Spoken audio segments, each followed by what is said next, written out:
नमस्कार विद्यार्थी मित्रांनो, मी दिगंबर माळी आपल्या यूट्यूब चॅनलमध्ये तुम्हा सगळ्यांचं स्वागत करतो। व्हिडिओची सुरुवात करत असताना मी सर्वात पहिले मुकेश सरांना एक्स्ट्रीमली सॉरी म्हणू इच्छितो, कारण की माझ्याकडून थोडा उशीर झाला सर हा व्हिडिओ माझ्या यूट्यूब चॅनलला पोस्ट करताना। त्याचं 2-3 कारण आहेत। एक म्हणजे माझा फॅमिली इश्यू होता, दुसरं ज्या ठिकाणावरून मी हे रेकॉर्ड करतो ते माझं स्टुडिओचं जरा सध्या शिफ्टिंग चालू आहे, त्यामुळे हा व्हिडिओ सुद्धा मी माझ्या मोबाईलमधूनच रेकॉर्ड करतोय, त्यामुळे थोडीशी जरा व्हिडिओ क्वालिटी खराब आली असेल त्याबद्दल क्षमस्व।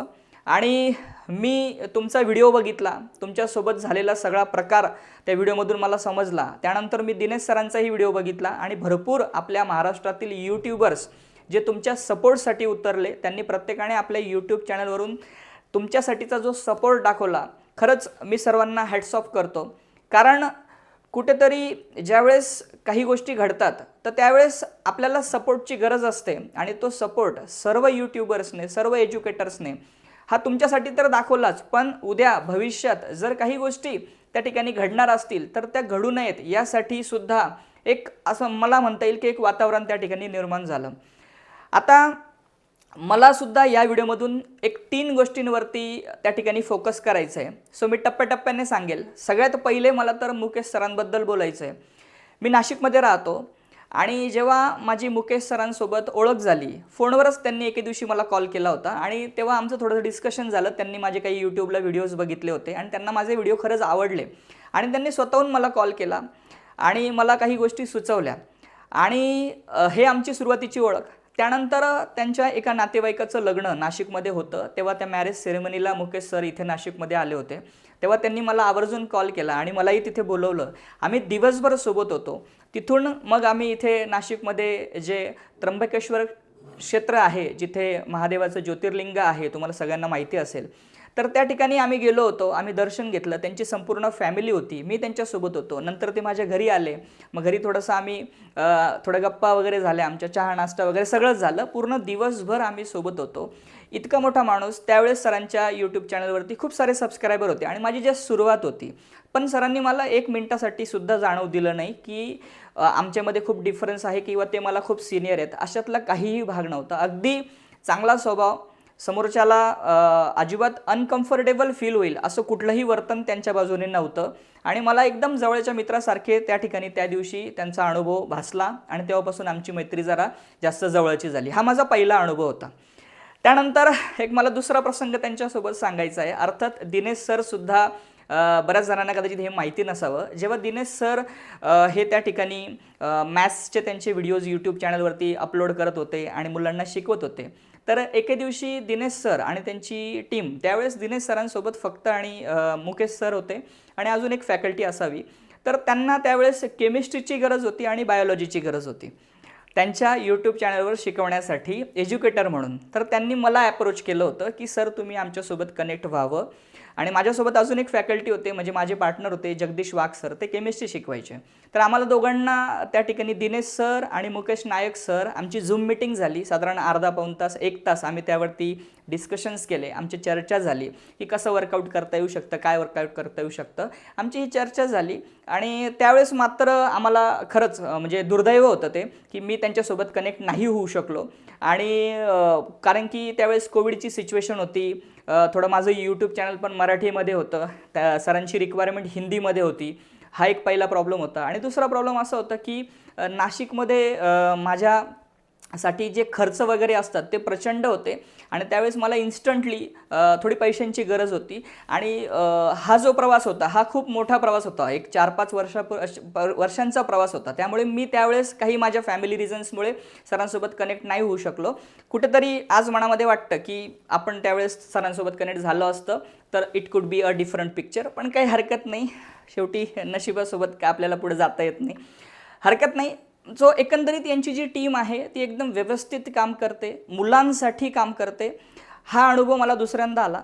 तिसरा अनुभव मला कुठला आला तर ज्यावेळेस मुंबईमध्ये दिनेश सर आणि त्यांच्या संपूर्ण टीमने महाराष्ट्रातले जे यूट्यूबर्स आहेत, जे एज्युकेटर्स आहेत, जे खरंच मुलांसाठी चांगलं काम करत आहेत, सगळ्यांना आमंत्रित केलं गेलं, सगळ्यांना तिथे अवॉर्ड मिळाले। म्हणजे मी सुद्धा तुम्हाला आवर्जून इथे दाखवू शकतो की या अवॉर्ड शोमध्ये हे फोटोग्राफ्स तुम्ही जर इथे बघितलं तर सह्याद्री ट्युटोरियलचे महेश सर असतील, बरोबर आहे. त्याच्यानंतर आमचे पोळ सर असतील, मी आहे, माझे हे लहान बंधू आहेत गुणवंत सर, त्यानंतर मिथिलेश सर तुम्ही ओळखत असाल, बरोबर.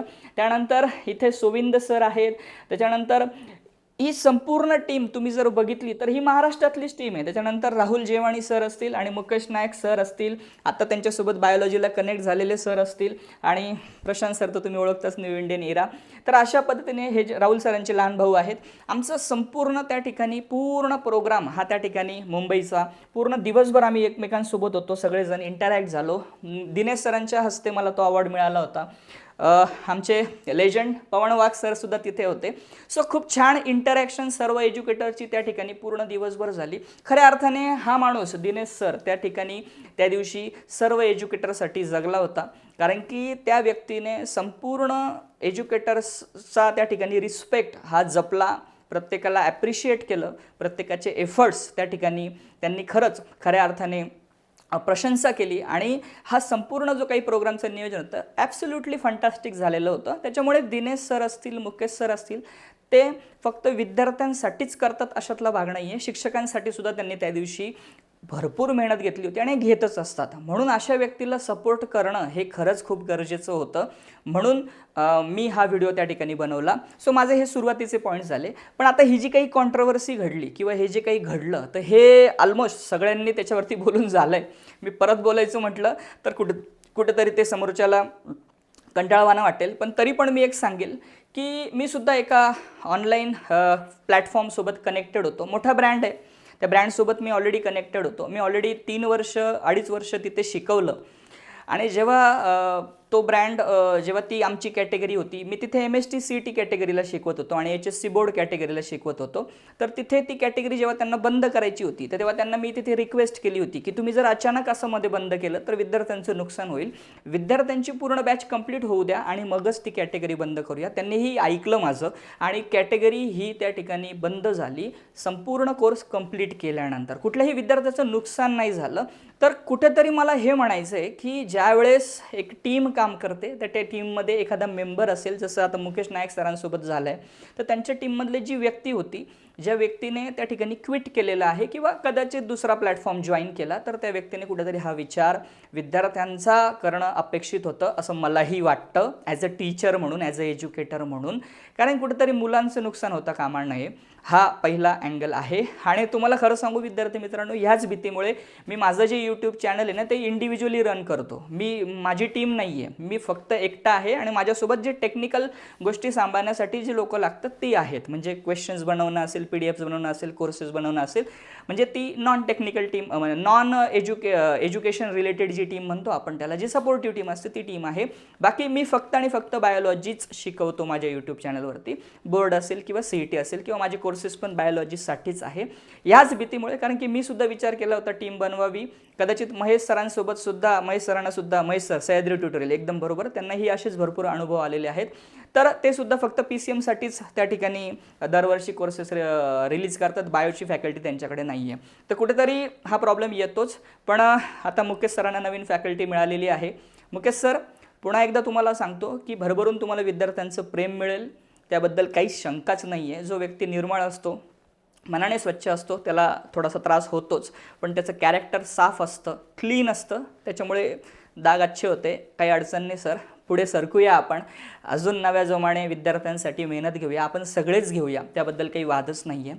आणि आता राहिला प्रश्न तो म्हणजे की ज्यांनी कोणी ही फॅकल्टी घेतली त्यांच्याबद्दल काय बोलावं. अर्थात मी सांगायचं झालं तर खूप मोठा प्लॅटफॉर्म भारतातला आता IPO लॉन्च झाला आहे त्यांचा, आणि मोठ्या प्रमाणावर त्यांचं नाव झालं आहे. तर त्या व्यक्तीने सुद्धा त्यांचा जो प्रवास आहे तो खूप ग्रासरूटपासून अलग सरांनी केलेला आहे, आणि अलग सरांबद्दल ट्रिमेंडस रिस्पेक्ट माझ्याही मनामध्ये आहे, त्याबद्दल काही शंका नाही आहे. पण जर त्यांच्या टीमकडून हे झालं असेल तर त्या ठिकाणी खरंच त्यांनी त्याच्यावरती काहीतरी उपाययोजना नक्की कराव्या, की कुठेतरी एक चांगली व्यक्ती हर्ट होऊ नये, विद्यार्थ्यांचं नुकसान होऊ नये, विद्यार्थ्यांचं हित त्या ठिकाणी जोपासलं जावं, अशीच माझी रास्त अपेक्षा आहे. बाकी मी जास्त काही बोलणार नाही. बाकी Mukesh sir, my support is with you. आणि सर्व विद्यार्थ्यांना मी आता सांगेल की आता तुम्ही कृपया तुमच्या बोर्ड एक्झामच्या आणि CETच्या तयारीच्या मागे लागा. पुन्हा एकदा मी सर्व विद्यार्थ्यांना आणि सर्व शिक्षकांना थँक्स म्हणू इच्छितो. तुम्ही खरंच मुकेश सरांना चांगला सपोर्ट केला आणि मी सर पुन्हा एकदा दिलगिरी व्यक्त करतो, माझ्याकडून थोडा उशीर झाला तुम्हाला सपोर्ट करण्यामध्ये. सो एवढं बोलतो आणि थांबतो. भेटूया नेक्स्ट व्हिडिओमध्ये. बाय.